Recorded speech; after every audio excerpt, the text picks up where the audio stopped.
Hi everyone, I'm Sarah from Tucker Up, and for my Blogiversary a couple months ago I promised that I would do a vlog, and with changing careers and everything else I'm just now getting to it. So thanks to everyone who sent their questions in. I chose 10 so that I wouldn't be taking up everyone's time with this really long pointless video. But thanks to all those who sent questions in. Sorry for the lack of hair and makeup done. I wanted to do this vlog when I looked a little bit more put together, but that doesn't happen during the summer, and so I was like, whatever, I'm not going to do my hair and makeup for this video. So, Allison from Texas Miss Vlog asked, what is your favorite ideal or date night?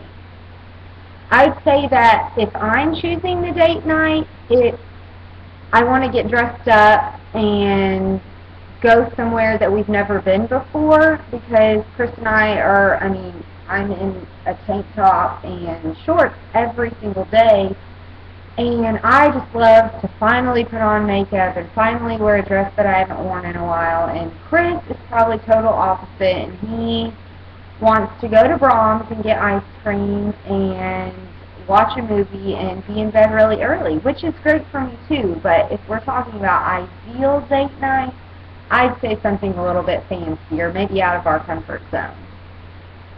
Sarah from Limited Space Organizing said, as you know, my husband and I are newlyweds, like you and your husband, and we are still working on how to budget between us, like who pays for what, who pays for groceries, bills, and who pays for eating out. We understand that it's our money, but having separate and joint accounts, how do you and your husband budget? I love finding out how other people organize their finances, especially newlyweds, since we're all trying to figure this out. Chris and I have one account, no separate account. All our money goes into one. Having a master's degree and a background, my degree's in accounting. So obviously I am the one that takes care of the money. Chris has honestly probably looked at our bank account 3 times maybe in the year and 2 months we've been married. So really our thing is just trust. Neither of us go crazy on our spending. Since I'm doing my shopping resolution, I really buy nothing. Gas and groceries. So, but if there's something we really want, Chris wants golf clubs, or I want, to go out with the girls or whatever it is, we're just conscious of it. Neither of us are really big, crazy spenders, and we always try to, if Chris wants something, then he'll say in advance, I really want some new golf shoes. And so, if we're out and about, then we'll just get them together. But most of our big purchases, we buy them together, and so there's never this account. We don't give each other an allowance. It's just, we just don't spend that much money, so I feel like giving an allowance would almost make us spend more, because it's like, oh, I have $200 and this is my allowance for this month, let's spend it, when really I probably don't spend $200 a month on stuff. So you said who pays for groceries, bills, eating out. Like I said, Sarah and Chris's money goes into one account and out it comes. I have automatic bill pay. There's no, this is my money, your money. We have one joint savings account, so we decided that's how our parents did it, and that's all we've ever known. So it just kind of naturally works for us. Everybody can go to their own, beat to their own drum, I guess, but this works for us, and we really haven't had any issues with it so far. Brianne from Bean Bracco said, what is one DIY home decor idea or project that you've been wanting to do for a while but are a bit intimidated by, or just don't know where or when to start? As far as the house goes, I've taken some chances, and Chris is always like, what are you doing? This is not our style. What's going on? And so I try to take some risks, but as far as things I've been wanting to, I really want to restain our bedroom furniture, but it's just a matter of kind of doing it. I just can't pick up a dresser by myself, for one. And, it's one of those, you just have to be committed to doing it. And so, but as far as risk-taking, I would say that I want to do stripes on a wall somewhere, but Chris thinks I'm crazy. And so I think it's just paint doesn't bother me because you can always cover it up, but I don't know. Whenever I got asked this question, I thought more about outside because our backyard looks like holes from Wrigley and Bailey digging everywhere. So I really want to put some, not a garden because I don't really want to keep stuff alive, but some sort of garden with plants that don't need much upkeep, but I don't know where to start because literally our backyard is like holes. And so I don't know how to till up the ground or what goes on with all that. So that would be a DIY project that Chris and I want to tackle. It's just a matter of when to do it and how much are we really willing to screw up and then have to pay someone to come do it. So, moving on, Sarah at Our Journey blog said, I know all children are equal, but do you love just a tidbit more one than the other, Bailey or Wrigley? No. I love them both the same, but they are so different.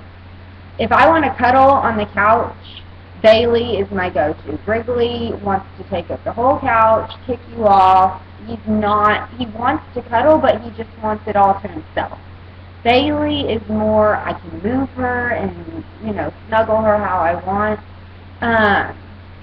If we want to do tricks and stuff, then Wrigley's my go-to because he's fun, and Bailey just lays down and wants you to pet her belly. And she does the tricks, but she's kind of like, Mom, this is old. Let's keep going. Let's give me the treat already. So I don't love one more than the other. Sometimes Chris will go in these moods that he loves Bailey more and then he loves Wrigley more, but as their mom, I love them both equal. Bailey's sitting right over here on the furniture that she's not supposed to be on. But, yeah, they're very, very, very different. Chris had Bailey a couple years before, I guess a year before we started dating, and then we had been dating 1 week and went to the Humane Society and saw Wrigley, and I was like, this is the best, worst idea ever, but we're going to get it off. And I told Chris if we ever broke up that Wrigley was mine, and we didn't break up, so that's great. But Wrigley is definitely Mama's boy, and Bailey's the daddy's girl, but I mean, now that I've been home all summer, Chris always comes home and is like, the puppies just love you so much more, they're so attached to you, and I'm like, because I'm here with them all day, every day. So, I don't love it one more than the other, they're just very different. So, Jax from According to Jax said, what is your favorite piece of clothing in your closet? I would have to say that my loose, flowy shirts are my favorite. They can be worn in the summer and the winter. You can dress them up, dress them down. I just love the really sheer, you have to wear like a tank top underneath. I just love those because if you're going to go take out at a restaurant, you don't have to stuff in, you don't have to worry about stuff falling out. I just love the looser the better. My friends always joke that whenever I have a baby and get pregnant, I won't have to buy any maternity clothes because my clothes will already be big enough, and I love it that way. Lots of room for activities.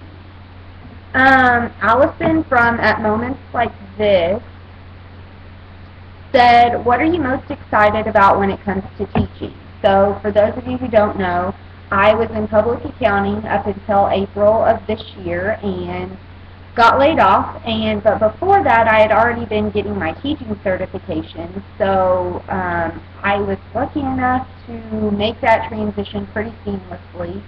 Gosh, it was such a blessing because the Dallas market for teaching is crazy hard. But I'm excited about, at the end of the day, knowing that I could be changing someone's life. Whereas in accounting, you probably are changing someone's life, but it's probably not for the better. So just knowing that these children's lives are in my hands and just getting rewarded. You work so hard, and just seeing their smiles or them bringing you a treat or whatever the circumstance might be, just knowing that you're appreciated really, really excites me, and I can't wait to change those little kids' lives and just be an inspiration, because you think back and you're like, oh, that teacher was my favorite. I loved her. I want to be that teacher. I want to be the one that they're like, Miss Tucker, she was awesome. So I think that's most exciting, just transitioning from one career that you stared at a computer screen and got no recognition, and it was just get work done, pump out the tax returns. And now it's, just the smile of a kid, or the thank you, Miss Tucker, or writing in a journal that, I'm their inspiration, or whatever it might be. I'm excited to see what's going to happen. So I have cried about this career so much because I'm literally so excited to start teaching, that I know that this is what I'm supposed to be doing, and I'm so blessed that this is where my path has led me. And it's so crazy when I think about going from one end of the spectrum to the other, but it's awesome, and that's Chris Tucker. Sarah from Total Basket Case said, when are you coming to Ohio to hang out? Just kidding. Are you so excited to start decorating your classroom, and do you have any ideas yet? I'll be to Ohio next summer, just letting you know, because now I have summers off. And my ideas for my classroom, since I played softball in college and I love sports, I'm going to go with the sports theme and incorporate dance and cheerleading for the girls that may not be as into sports as I am. So I think that's good, because I think that being in athletics is an extracurricular activity that can keep a lot of kids out of trouble or motivate them, get them into college. To me, sports benefited me in so many ways, and so I just think that that's a really great inspirational decorating idea. So that's what I'm going to go with. Lauren asked, where do you get your decorating inspiration for your home from? It's fabulous. Well, thanks, Lauren. When we first moved in, Chris was like, it's just not homey. And that really hit me. I mean, we had nothing in our house. It was a blank slate, no walls painted, anything. And right then when he said that, I was like, man, I just need to focus on making this homey. So I really stick with the warmer tones. I love modern, but I just don't think modern is Chris and I. And so, the perfectly white houses with this really sleek furniture is wonderful. I love it. But it's just not us. Where we want you to come into our house and feel like you can kick your shoes off and put your feet on the couch. We have people come over all the time, and they're cuddled up on the couch before I even make it into the living room. And I love that, because I don't want the house where you're sitting there like, oh my gosh, what can I touch? What can I not touch?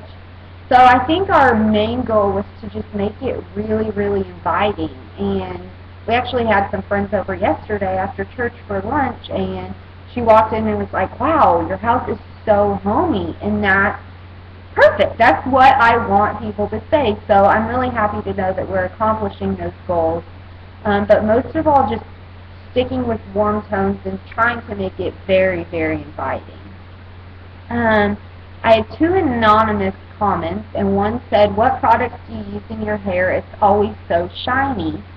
Well, thank you. I appreciate that. I use Pantene mostly. No fancy anything. When I get out of the shower, I put in like Garnier heat protectant oil, and that's it. It's just, I lucked out in the hair department. I mean, not today, obviously, but I really did luck out in the hair department. So I don't have any special products. I don't use any expensive stuff. I bought the bio soap stuff one time, and it was horrible. I didn't like it, and so I just stick with my Pantene Pro V. So for hairspray, usually whatever's on sale that can. I have really thick hair, so kind of whatever can hold it in place, but nothing specific. What are some things you have learned about your resolution this year? So my New Year's resolution is no shopping for an entire year, and wow, 15 minutes already. I'm going to speed this up. What are some things you have learned from your resolution? I have learned that shop your own closet. Oh my gosh, I have so much clothes that I was like, wow, never remembered this. Or I can use this in this way, and things like that. And really putting all of my clothes in order and wearing each and every piece has really helped me discover what clothes I'm comfortable in and what my style is as I have matured and evolved. And going into next year when I can buy clothes, I'm going to really concentrate on trying to stick with classic pieces and just know that I'm never getting younger, and so the trendier pieces may not be what I want to go for because I want my wardrobe to last a long time. And so it's really taught me self-control, and just saving so much money is incredible. And so it's been such a blessing, and hope I inspire lots of people to take a look at their own closet and really shop what you have already, because it's pretty cool. I'm like discovering stuff all the time. But so those were 10 questions that I picked. There were quite a few more, but this video would be obnoxiously long. So I can do another one of these if people want me to. I've had a lot of questions about my hair. I'm working on a tutorial, but maybe whenever I get back to doing my hair again. So, but thanks for watching, and if you have any questions or anything, just shoot me an email, and have a great day.